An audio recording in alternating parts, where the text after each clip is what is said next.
Hello, everyone, and inside today's Locked On Canadiens player review season continues. We're talking David Savard, we're talking the much debated Jonathan Drouin, and Kirby Dach, all inside today's show. Locked On Canadiens, your daily podcast on the Montreal Canadiens, part of the Locked On Podcast Network, your team every day.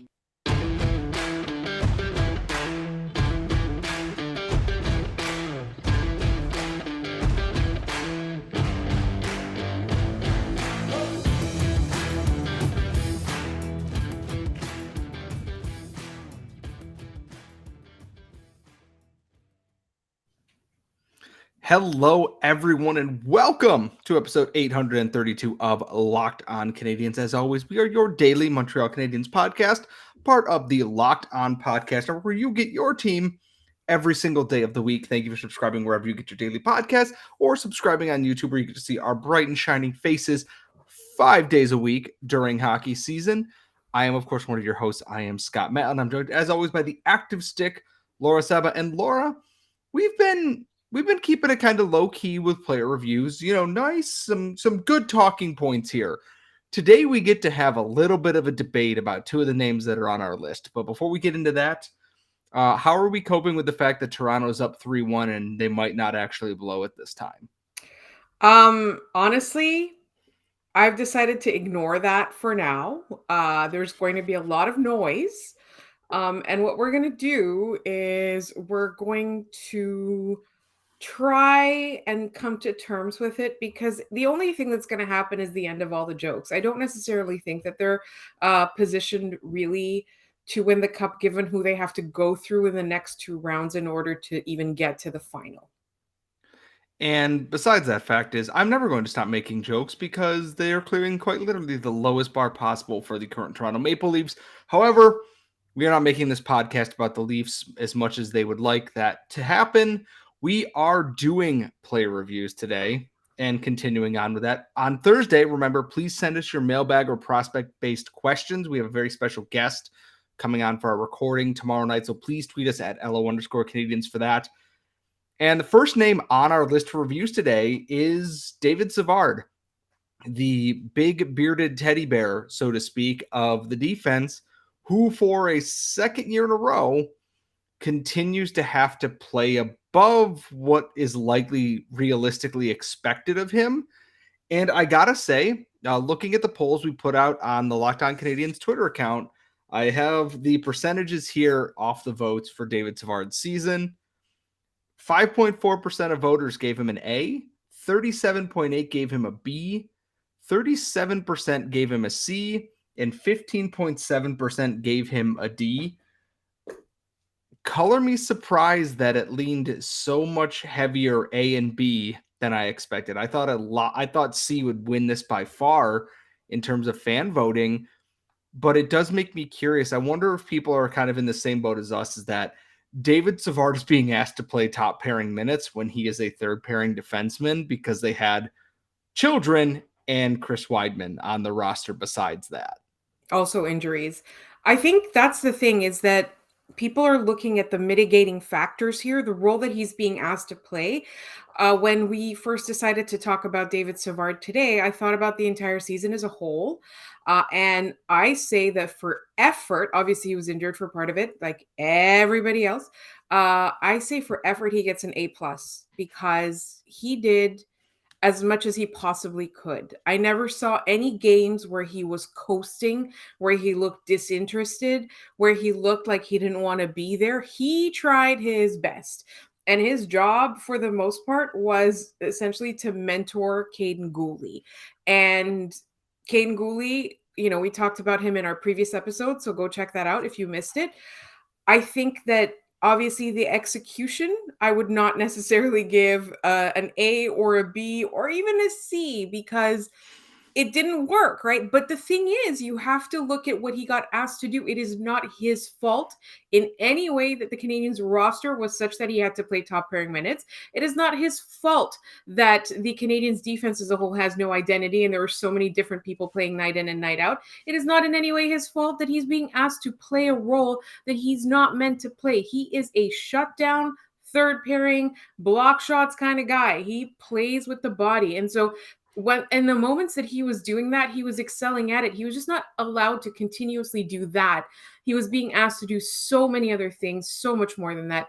And so for me, I feel like I understand why people gave him a B. I understand where, like, personally, my vote is leaning more towards a C. And I know we're going to like recap the grades later, but I understand very much where that B grade came from. And it must feel nice, like, not feel nice. It must be nice to kind of be able to see the good in him, because I think so many times this season with so many players, we saw so much negative commentary. It felt like a lot of these players weren't getting a break. And like with David Savard, it's nice to see that people are giving him a break. They are considering the mitigating factors. And I just like, I think if you told him to play third line pairing minutes and he was just a shot blocking, shutdown guy, I think he'd be very happy. And I think, if that was the only thing expected of him, we'd be talking A, right? And that's the thing is it's not like you said, it's not his efforts. It's David Savard tries. He's never been a fleet of foot defenseman. He's never been really an offensive defenseman. David Savard has been there to block shots and just eat up those defensive zone starts to give those puck movers, those offensive types, a better opportunity. And he hasn't been able to really do that in Montreal because last year everyone was injured and it was him and Joel Edmondson. And this year it was mostly him.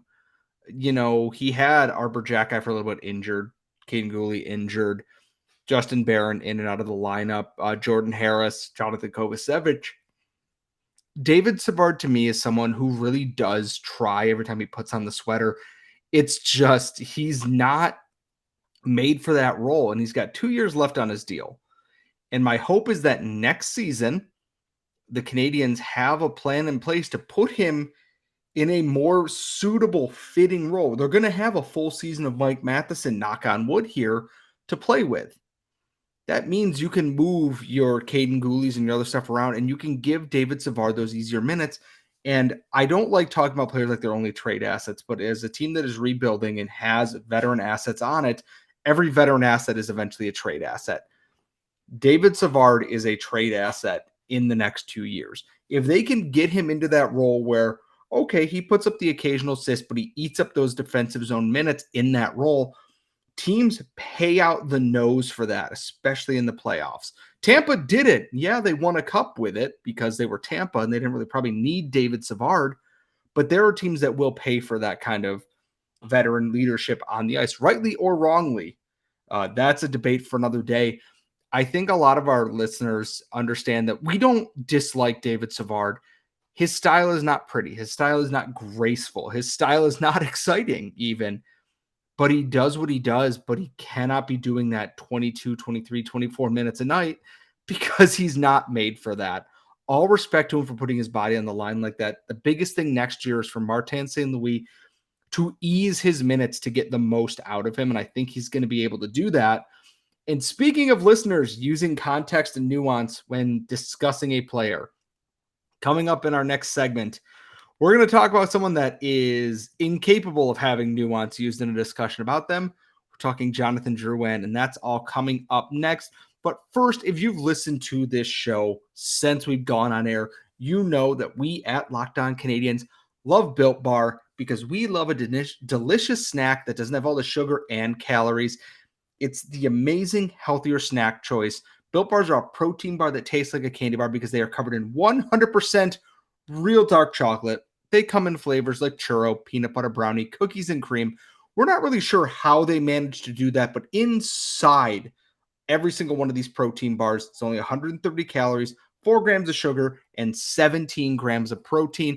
And you can go to your local Walmart or Sam's Club, and you can get all the specialty flavors at Built.com as well. There is an option for everybody. You can walk into your Walmart in the pharmacy section, get your 4-pack of cookies and cream or double chocolate, or go to Sam's Club and get a 13-bar box with their hit flavors like brownie batter puff and churro puff. You can thank us all later. Or, like we said, check them out at Built.com. Protein bar that tastes like a candy bar, folks. You cannot possibly go wrong. We are back here at Locked On Canadiens, and now comes a very fun discussion here, because as Laura and I have been doing this show almost 4 years now, if not more than that, time has no meaning. There has been a lot of noise and arguing and just hurt feelings over anything related to Jonathan Drouin. It has been very hard to have a rational discussion in most cases because a lot of people feel very strongly one way or the other about Jonathan Drouin as a player. He's had his struggles. He left the team to get mental health assistance with that during, I want to say it was the Canadian bubble season. He's had injuries and just kind of got thrust into a limelight where too much was expected of him, rightly or wrongly, by the previous GM who had traded the team's top prospect for him. And obviously, Mikhail Sergachev going on to win 2 cups does not help that debate, but that is not Jonathan Drouin's fault. Let's take a look at the grades here from our Twitter poll. 1.5% of people gave him an A. 20% of people gave him a B. 52.6% of people gave him a C. 25.9% gave him a D. And for me, that feels about right because he had a tale of 2 seasons. Nothing and then nothing but assists down the back half. Lack of goals hurts a little bit, but I wonder if Jonathan Drouin down the stretch playing as well as he did enough to have a new contract in Montreal next season. What's really interesting about this is that when you posted the poll, so full disclosure, Scott and I both post things, and usually, if it's a successful tweet, it means Scott posted it.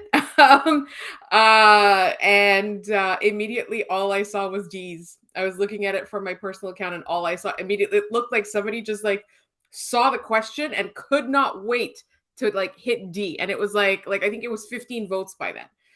So I'm glad to see that so many people gave him a B and a C. And I understand why they did that. He's got a lot more potential than he played this year. Obviously, injuries are a huge mitigating factor, and absence is a huge mitigating factor. He has been quite injury prone if you look at his cumulative years in Montreal. You also, I think, at this point in this year, the weight of the expectations of his draft position are no longer here. I think, people kind of remove that context when talking about him at some point last year, I would say. And now we're kind of talking objectively as to what we should expect from him.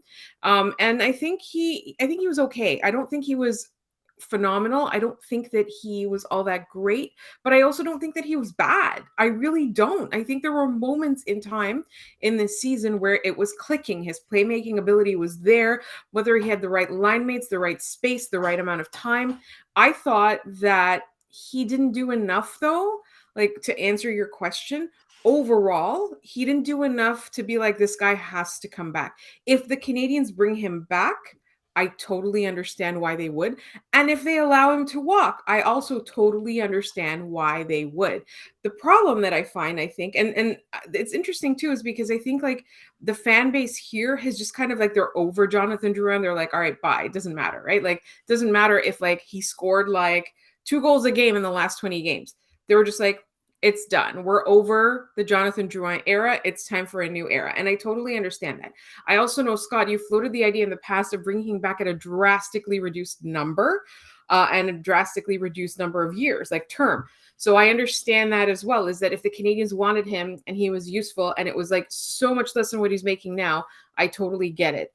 But I don't necessarily understand the people that are like, oh, you know what, like, I hope he never comes back. Like, he's, he sucks, all of that. I don't get that.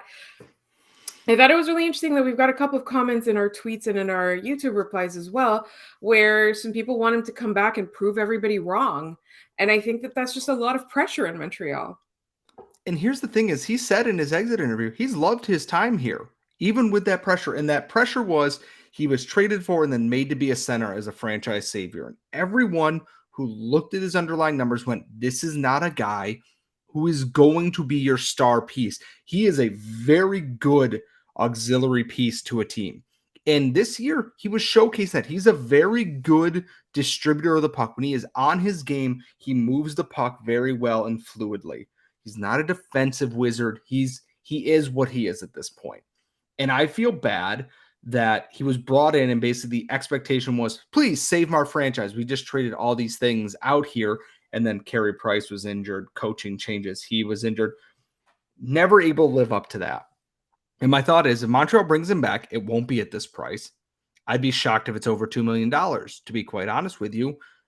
But at the same time, with his price going down, and I think some teams being able to insulate his talents better, there will be a good team out there who has cap space to play around with and can put him in a lesser role to take advantage of his talent, because teams always look for stuff like that. Alex Galchenyuk kept getting contracts. And whatever you want to say about that, he kept getting contracts over and over and over and over and over again. There's no reason Jonathan Drouin can't is either. I would not be surprised if he is back in Montreal, but I wouldn't be surprised if they let him go. And that's perfectly okay. That's another chapter closed and moved on from in this. And I think the votes here were about right, is that people wanted to see more goals. Had he been able to score, say 10, 12 goals plus all those assists, giving him a B or even an A on the season makes sense. It's just, again, team not good, playing in an overextended role again. I know everyone's going to be different opinions on this because it is Jonathan Drouin, and that's how things go. I'm not going to, wish the worst on somebody. I have no reason to be annoyed by Jonathan Drouin. I can be frustrated by the way he plays sometimes, but I'm not blaming him for the trade. I'm not blaming him for everything that happened after that. That's not his fault. It isn't. And I hope people understand that, is that he is still a human being. He is not, and that goes for David Savard, that goes for Chris Weidman, that goes for all these people. We're trying to be critical of their play, not of the person themselves. And I hope that is understood.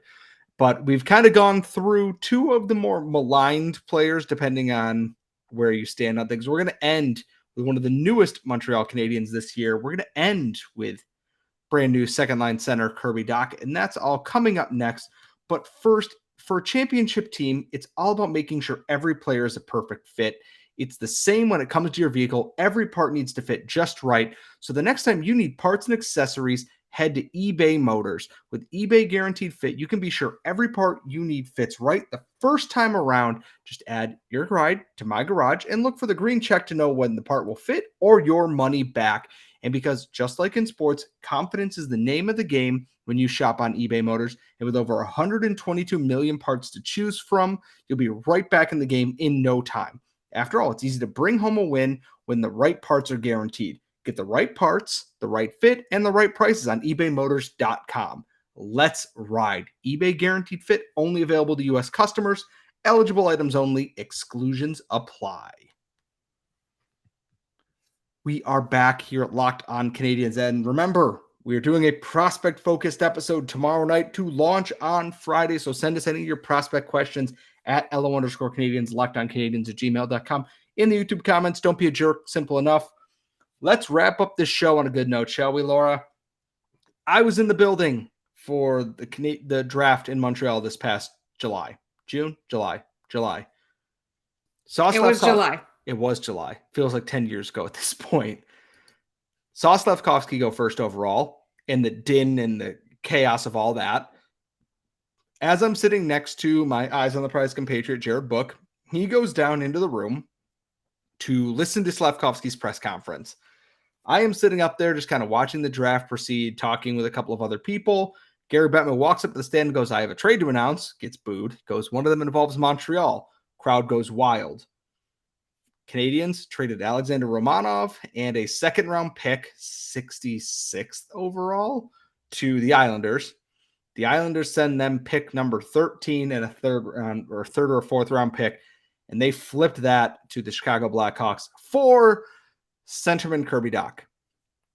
And the noise was again one of confusion and excitement, to which I saw half the press row get up and sprint out of the arena, and the other half coming out of Slafkovsky's press conference, sprinting back into the arena. And I gotta say, Kent Hughes looks like he made a real smart deal here.